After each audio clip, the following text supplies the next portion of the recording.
বাগেরহাট সদর থানায় আমরা গেলাম একটা পার্কে, সেটা হলো বারাকপুর পার্ক।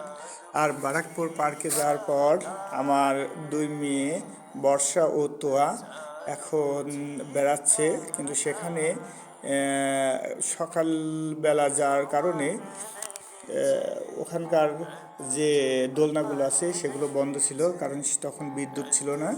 তারপর খুব মনোরম একটা দৃশ্য, এই দৃশ্যতে তারা খুব সুন্দর বেড়াচ্ছে আর বেড়ানো খুবই মজা পেয়েছে। এরপর তারা আস্তে আস্তে সুন্দর একটা গোল চত্বরের মধ্যে গেল, সেখানেও কত সুন্দর একটা দৃশ্যতে তারা পাখির মতো মনে হয় উড়াউড়ি করছে। এই যে তোয়া যাচ্ছে, দেখা যাক কত সুন্দর তারা সেখানে মুক্ত বিহঙ্গের মতো মনে হয় উড়ে বেড়াচ্ছে, যাচ্ছে। তোয়া বর্ষামণির সাথে সাথে আমরাও যাচ্ছি। ওখানে একটা দোলনা আছে, তারা দোলনার কাছে গেল এবং দোলনার কাছে যাওয়ার পর কিছু সময় তারা দোলনায় ওঠার জন্যে চেষ্টা করছে, কিন্তু তোয়া তো উঠতে পারছে না। তারপরে তোয়া উঠলো, বর্ষা তো ওঠে কিছুক্ষণ সময় সেখানে আনন্দ উপভোগ করলো।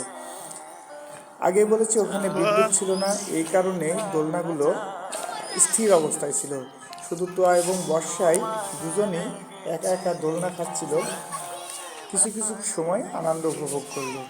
এভাবেই তারা তারপরে বর্ষা এবং তোয়া তাদের এই দোলনা খাওয়া শেষ করার পর তারা ট্রেনে উঠল।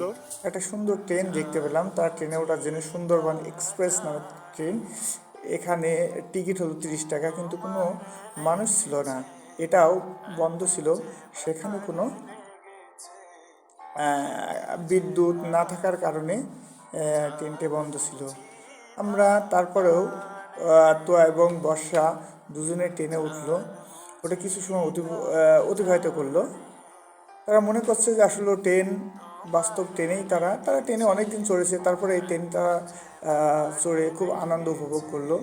তারা যাচ্ছে ট্রেনের দিকে, তারপরে দুজনই যাত্রী, আর কেউ নেই এখানে, কোনো ট্রেনের ড্রাইভার নেই, দুজনই যাত্রী।